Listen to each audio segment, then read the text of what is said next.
এই ভিডিওটার মাধ্যমে তোমাদের আমি বলে দেবো যে তোমরা কি করে এমনই পিঙ্ক গ্লো পেতে পারো ফেসে। হ্যাঁ, এই ক্রিমটা তোমরা একবার যদি অ্যাপ্লাই করো মুখে এইরকমই একটা পিঙ্কিশ গ্লো আসবে। তার জন্য আমি এখানে নিয়েছি বিট। তো বিটটা দেখো একটু শুকিয়ে গিয়েছিল, তাই একটু আমার কিন্তু প্রবলেম হচ্ছিল। আর বিট কিন্তু এখন খুব খুব সস্তা, তোমরা কিন্তু বাজারে গিয়ে খুব কম দামে বিট পেয়ে যাবে। এই বিটটা তোমরা খেতেও পারো, খেলেও ভেতর থেকে স্কিনটা সুন্দর হবে, ভেতর থেকে অনেক মানে হেলদি হবে। আর তার সাথে সাথে যদি তোমরা এটা বাইরে লাগাতেও পারো সেক্ষেত্রেও কিন্তু স্কিনটা অনেক বেশি ভালো থাকবে। তো দুটোই কিন্তু খুব উপকার। আর কালো ঠোঁটকে পিঙ্ক করার জন্য কিন্তু আমি এর আগেও অনেকগুলো রেমেডি দিয়েছি বিটরুটের। তো এখানে দেখো আমি বিটটা খুব ভালো করে ছোট ছোট করে টুকরো করে নিয়েছি। এটা আর গ্রেট করলাম না, কারণ এটা অলরেডি শুকিয়ে গিয়েছে, আমি ফ্রিজে রেখে দিয়েছিলাম স্টোর করে।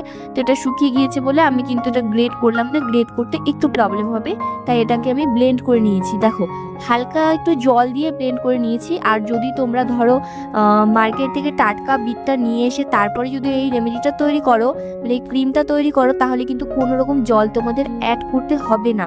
এটা অলরেডি কিন্তু খুব সুন্দর করে এটা জুসটা বেরিয়ে আসবে।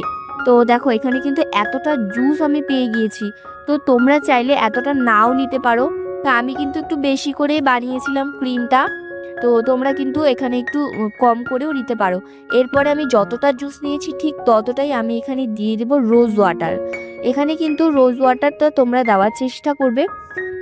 যদি তোমাদের কাছে রোজ ওয়াটার না থাকে তাহলে তোমরা এখানে সাধারণ জলটাও দিতে পারো। তো এখানে দেখো জল দিয়ে মানে রোজ ওয়াটারটা দিয়ে একটু ভালো করে আর এরপরে কিন্তু আমি এখানে দিয়ে দিচ্ছি কর্নফ্লাওয়ার।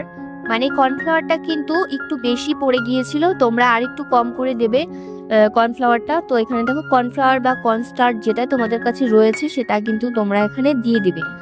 আর যদি কর্নফ্লাওয়ার কারো কাছে না থাকে আমি বলবো তোমরা একটু আশেপাশে একটু খোঁজ করো, দোকানে কোনো মুদিখানা দোকানে তোমরা কিন্তু ইজিলি পেয়ে যাবে। যদি না পাও সেক্ষেত্রে তোমরা এখানে চালের গুঁড়ো দিয়েও কিন্তু ক্রিমটা তৈরি করতে পারো, বাট সেটা কিন্তু আমি জাস্ট এক্সাম্পল বললাম। তোমরা যদি কর্নফ্লাওয়ার পেয়ে যাও তাহলে অবশ্যই কর্নফ্লাওয়ারটা দিয়েই তৈরি করো, এতে কিন্তু এর স্ট্রাকচারটাও ভালো আসে এবং রেজাল্টটাও ভালো আসবে। তো এটা কিন্তু আমি পুরোপুরি গ্যাসের উপরে বসিয়ে দিয়েছি, গ্যাসটা একদম লো করে, ফ্লেমটা লো করে তোমাদের একটু হালকা ফোটাতে হবে। তো দেখো এরকম মানে আমি এক হাতে ক্যামেরাটা ধরেছিলাম বলে এক হাতে একটু নাড়তে অসুবিধা হচ্ছিল, সাইড দিয়ে কিন্তু পুড়ে পুড়ে যাচ্ছিল। তো দেখো এইভাবে কিন্তু তোমাদের একটু নেড়ে নিতে হবে। তো ঠান্ডা হয়ে যাওয়ার পরে এরকম স্ট্রাকচারে চলে এসেছে, এটা একটু ঠিক হয়ে গিয়েছে। তোমরা আরেকটু আগে নামিয়ে নেবে, তাহলে কিন্তু একটু লিকুইড লিকুইড থাকবে। তো এরপরে আমি এখানে অ্যাড করে দিচ্ছি দুটো ভিটামিন ই ক্যাপসুল। তোমরা এখানে ভিটামিন ই ক্যাপসুলটাও অ্যাড করবে আর অন্য কিচ্ছু না। তো এখানে দুটো ভিটামিন ই ক্যাপসুল অ্যাড করে দিয়ে খুব ভালো করে মিক্স করে নিতে হবে এটা। তো এরপরে আমি এটা সাইডে রেখে দিলাম। তো প্রথমে আমি কিন্তু একটা স্ক্রাবার তৈরি করে নিচ্ছি। যে বিটের যে অংশটা বেঁচে গিয়েছিল, মানে এই জুসটা পেয়ে যাওয়ার পরে আমরা যে অংশটা ফেলে দিই সেই অংশটার মধ্যে আমি এখানে দিয়ে দিলাম কিছুটা চালের গুঁড়ো। চালের গুঁড়ো আর এখানে দিয়ে দেবো কিছুটা চিনি। এই দুটো জিনিস দিয়ে খুব ভালো করে মিশিয়ে তারপরে কিন্তু একটা স্ক্রাবার রেডি করব।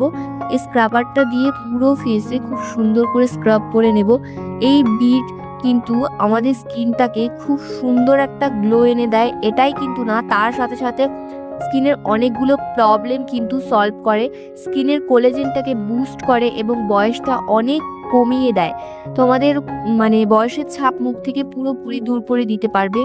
তো দেখো আমি বিটরুটটা দিয়ে খুব ভালো করে ফেসটা কিন্তু স্ক্রাব করে নিচ্ছি। যেহেতু আমরা এখানে চিনি ব্যবহার করেছি, চিনি তো খুব ভালো একটা স্ক্রাবার।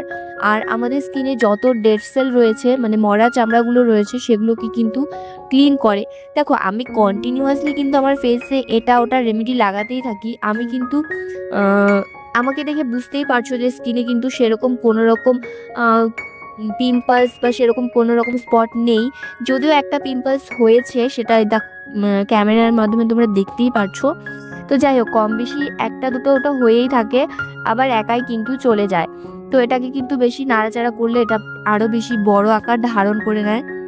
সো স্ক্রাবটা করে নেওয়ার পর কিন্তু আমি এখানে খুব ভালো করে রুমাল দিয়ে মুছে নিচ্ছি। তো জল দিয়ে ভালো করে ধুয়ে এসেছি। এখন কিন্তু আমি ক্রিমটা তোমাদের অ্যাপ্লাই করে দেখিয়ে দিই। বন্ধুরা, এই ক্রিমটা কিন্তু সবাই অ্যাপ্লাই করতে পারবে, ছেলে মেয়ে সবাই। আর এই ক্রিমটা তোমরা বেশি করে বানিয়ে ফ্রিজে স্টোর করে রাখতে পারবে এবং রোজ রাতে ঘুমোতে যাওয়ার আগে তোমরা কিন্তু এটা অবশ্যই ফেস মানে ক্লিন ফেসে এটা অ্যাপ্লাই করবে। তো দেখো, এমন কিন্তু একটু প্রবলেম হচ্ছে মানে মুখে মিক্স হতে, পরে কিন্তু এটা খুব সুন্দরভাবে মিক্স হয়ে যায়। যতটা সুন্দর করে তোমরা কিন্তু এটা মিক্স করবে ততটাই কিন্তু মুখে অ্যাবজর্ব হয়ে যাবে। তো যাই হোক, আজকে কিন্তু এই ভিডিওটার মাধ্যমে তোমাদের দেখিয়ে দিলাম যে ফেসটাকে পিঙ্কিশ গ্লো আনার জন্য এই বিটরুট ক্রিমটা কতটা ইম্পর্টেন্ট, কতটা ভালো। তো এটা অবশ্যই ব্যবহার করো এবং কেমন রেজাল্ট পেলে সেটা কিন্তু আমাকে কমেন্টে জানিও। তো যাই হোক, আজকের মতো ভিডিওটা কিন্তু এখানেই শেষ করছি। দেখা হচ্ছে নতুন কোনো ভিডিওতে। তোমাদের যদি আমার ভিডিওগুলো ভালো লেগে থাকে অবশ্যই ভিডিওগুলোকে লাইক করো এবং চ্যানেলটিকে সাবস্ক্রাইব করে পরবর্তী ভিডিও দেখার জন্য পাশে থেকো।